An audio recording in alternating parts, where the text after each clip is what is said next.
new and growing friend, Neal McCluskey, and he is the director for the Center for Educational Freedom at CATO. And the reason I say he's a growing friend is because I met you during the discussions about educational freedom. Thank you for joining me today. And I knew CATO for years because of work on Social Security reform that we still haven't completed. Neal, thank you for joining me. This is not going to be about education per se. This is about student loans. And my goodness, what are you guys thinking about over there, CATO? Why is it that every time we hear the progressives in any kind of setting, on any kind of issue, it's always about just power grab, money grab, and somebody else will take care of the outcomes, the bills?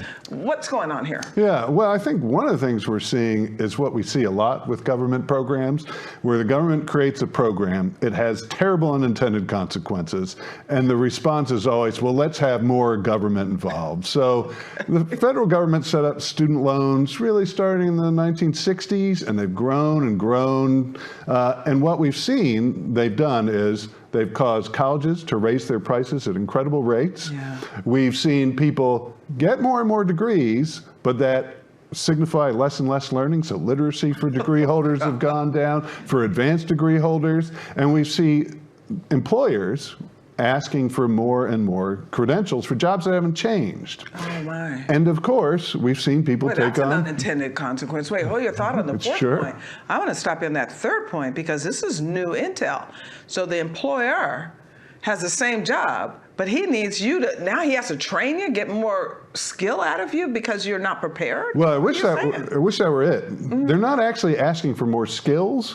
They're asking for more pieces of paper called a degree.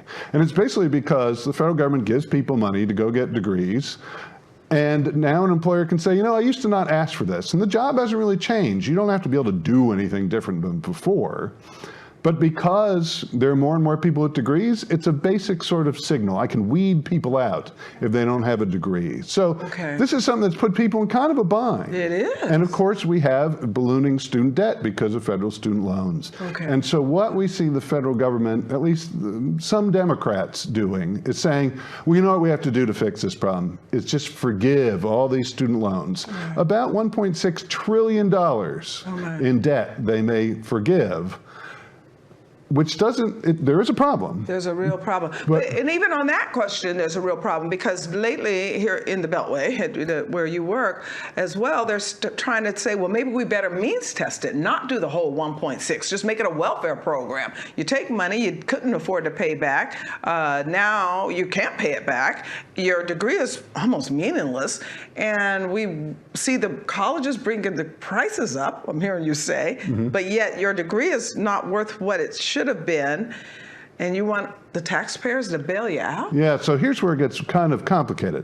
So the federal aid programs led to all these bad consequences. Well, now let's back up there because you did mention it. It started in the 60s. Why? Yeah, well, why was this an area government just thought it needed to fix? Right, because, well, in large part because Lyndon Johnson thought, you know, we got to get more people to college, because the very simplistic thought process was, well, education's good generally, so more education is better. And we see that a lot. And people don't actually think through, what are the ramifications of this? And what is the education? I mean, that seems like a very subjective term. Right. You know, you need specific skills for a specific thing. You want to be a doctor? Sure, you want to go and learn how. Yeah. But certain things, it would seem like you could do some hands-on, and you can basically learn on the job. You might not need a college degree to do that. That's that major credential inflation we see. So you've seen these huge increases in the percentage of employers who are calling for a degree in the jobs that didn't require. It's things like construction supervisor, office administrator, things like that. So they can weed down, you're saying, because now they have too many applications? This is a new area I haven't thought about. It's because the federal government gives people, and has for decades, lots of money to go to college. And so people do it.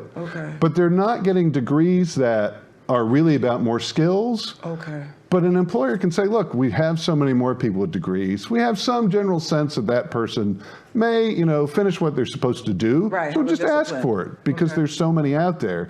But the job hasn't changed. And that's put a lot of people in a kind of a bad position, because then they have to go to a 4-year school. They may not be ready for it. They may not actually learn anything. It's going to cost them a lot of money, but they need it to be competitive in the workforce. That said, this idea of cancellation it is still a good investment to go to college. You shouldn't have to go, it shouldn't cost as much, but the average college graduate makes $1.2 million more over their lifetime than someone with just a high school diploma. Okay, so it's a good idea to go to college. Right. So where is the challenge? Why are we seeing people that are going to colleges, some are so depressed they don't want to finish? Why is it that everybody is trying to go to college? Some don't even know why they want to go or what they should be doing and would not even dare to consider a city college to at least get the generals out of the way. Is this because the government is saying everybody should just go and so we've thrown some money in the mix? Yeah, that's a big part of it is government, you can go back to No Child Left Behind Act in K through 12, but for a long time said, you know, if you really want to be worth something, you got to get a college degree. And while a college degree is still valuable, there were lots of other ways to gain valuable skills and ability and earn a good living without it.